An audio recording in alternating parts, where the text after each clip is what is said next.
पनौती बहू। किसी की वजह से अगर कोई काम रुकता ही चला जाता है तो लोग उसे पनौती कहने लगते हैं।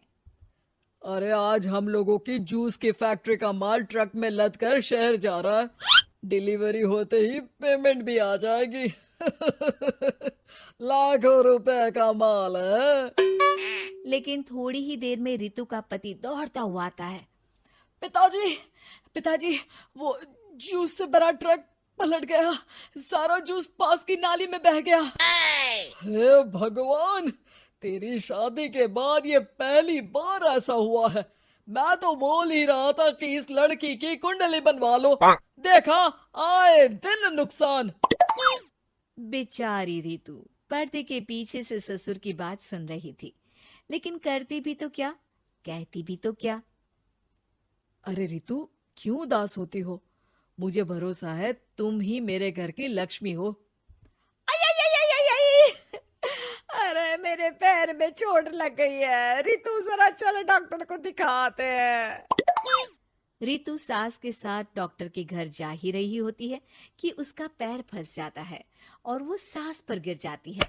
हाय रे, पहले से ही पैर टूटा था, अब ऊपर से मेरे ऊपर गिर गई। हे भगवान उठा ले मुझे भगवान।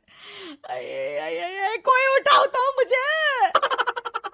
हाँ हाँ सासू माँ, लाइए हाथ दीजिए, यहाँ बैठिए, मैं पानी लेकर आती हूँ।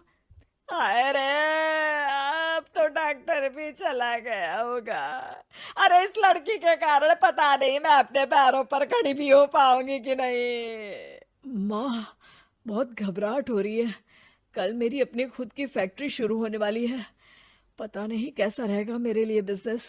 अरे क्यों नहीं बेटा, अच्छा होगा। इतनी लगन और मेहनत जो की है तूने, बस तेरी बीवी का मनहूस साया ना पड़े। अरे जब से आई है कुछ ना कुछ मनहूस होता ही चला जा रहा है। कैसी बात कर रही हो माँ? एक तो वो अपना घर परिवार छोड़कर हमारे लिए यहाँ आई है, और तुम हो कि दिन बीतते हैं और एक दिन। निकल इस घर से, मैं कहती हूँ निकल। जब से यह लड़की मेरे घर की बहू बनी है, हर जगह घाटा, हर जगह नुकसान। कभी सास का पैर टूट रहा है तो कभी जूस का ट्रक ही गिर जा रहा है। अरे अब तो हद ही हो गई। मेरे बेटे का इतना भारी एक्सीडेंट कि वो कोमा में चला गया। वो तो शुक्र है कि जान बच गई। नहीं नहीं, हम ऐसी लड़की को अपने घर में रख ही नहीं सकते। अब तो रीतू को भी लगने लगता है कि वो मनहूस है। वो चुपचाप घर छोड़कर निकल जाती है। चलते चलते रीतू एक जंगल में झोपड़ी में पहुंच जाती है, जहां एक साधु तपस्या कर रहे होते हैं। आ गए बेटी, क्यों परेशान होती है? ये तो जीवन का नियम है। इंसान हमेशा नकारात्मक चीजों को ही सुनता, देखता और समझता है। किसी की अच्छाई उसे नजर ही नहीं आती। आपने मुझे बेटी कहा है तो शरण भी दे दीजिए बाबा। मैं आपका सारा काम कर दिया करूंगी, बस आपके जीवन में मेरे जैसी बेटी की वजह से कुछ बुरा ना हो। साधु आंख बंद करके मुस्कुराता है और रितु उनके घर की बेटी बन जाती है। पिताजी, भोजन तैयार है, आकर खा लीजिए। बेटा, जो भोजन तूने बनाया है उसमें सांप का जहर है। वो खाकर मैं मर सकता हूँ। नहीं नहीं पिताजी, खाना तो मैंने अपनी आंखों के सामने बनाया है, यहाँ तो कोई सांप आया ही नहीं। ठीक है, फिर ला मैं खा लेता हूँ।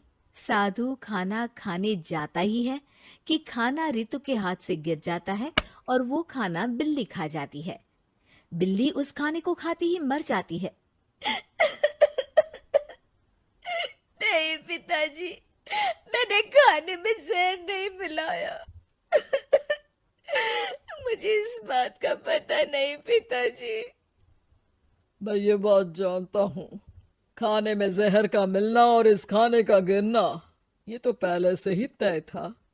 इसमें तुमने कुछ नहीं किया है बेटी। रितु समझ नहीं पाती कि क्या हो रहा है। वो रोने लगती है और साधु को अपनी सारी कहानी सुना देती है कि कैसे उसके ससुराल वालों ने उसे पनौती मान लिया था। साधु मुस्कुराकर कहता है, बेटी, क्या चाहती हो तुम? क्या तुम जीवन भर यहाँ रहना चाहती हो या फिर अपने ससुराल जाना चाहती हो? पिताजी, मैं ससुराल जाना चाहती हूँ क्योंकि वहां मेरी जरूरत है। मैं चाहती हूँ कि मेरे ससुराल वाले मुझे पनौती यानी कि मनहूस ना समझे। उन लोगों को पता चले कि मैं उन लोगों का भला ही चाहती हूँ। ठीक है बेटा, ऐसा ही होगा। तो कल मेरे साथ चलना। दोनों अगले दिन रितु के ससुराल जाते हैं, जहाँ साधु के साथ रितु को देखकर सास कहती है, अरे वाह रे करम चली, हम लोगों के घर में तूफान लाकर चैन ना मिला तुझे। जब जादू टोटका करने के लिए ये बाबा बाबा बुलाकर किसी को लेकर आई है। नाना माँ जी, ये तो मेरे धर्म के पिताजी हैं। मुझे ससुराल वापस छोड़ने आए हैं। ये तो बस पिता का धर्म निभा रहे हैं। इन्हें कुछ मत कहिए। वाह जी वाह, 4 महीने बाद आज ही अपने पैरों पर खड़ा हुआ हूँ और ये मनहूस फिर से आ गई। इस बार क्या जान लेके जाएगी? अरे मेरी भी सिर्फ टांग में फ्रैक्चर था, अब ये आ गई है तो पक्का टांग काटनी ही पड़ेगी। हे भगवान, पिछली बार तो जूस का पूरा ट्रक ही पलट गया था, इस बार तो पक्का फैक्ट्री में ताला ही लग जाएगा। रितु के नए साधु पिता सबकी बात गौर से सुन रहे थे। फिर वो बोल पड़ते हैं, मैं आप लोगों को कुछ दिखाना चाहता हूँ। वो साथ में गोला लाए थे। उस गोला में वो सबको कुछ दिखाते हैं। वो दिन दिखाते हैं जब जूस से भरा ट्रक गिरता है। पास के कुछ जानवर उस गिरे जूस को पीते हैं और वहीं मर जाते हैं। देखो, इस जूस में तुम्हारे फैक्ट्री के मैनेजर ने जहर डाला था। अच्छा हुआ वो ट्रक गिरा, वरना पूरा परिवार जीवन भर के लिए जेल में होता। हे भगवान, तब तो न जाने कितने लोगों की मौत हो जाती इस जूस को पीकर। शुक्र है भगवान का, अनहोनी से बचा लिया। फिर वो दिन देखते हैं जब पति का एक्सीडेंट हुआ था, लेकिन रितु के करवा चौथ के व्रत के कारण वो बच जाता है, वरना तो मृत्यु निश्चित थी। सभी रितु की तरफ देखते हैं। बाबा, मैं तो मनहूस नहीं हूँ।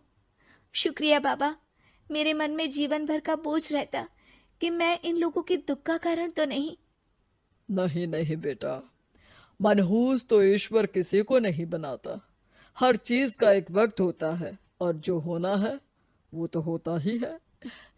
मुझे माफ कर दे बहू, तू तो इस घर की लक्ष्मी है, रक्षक भी है।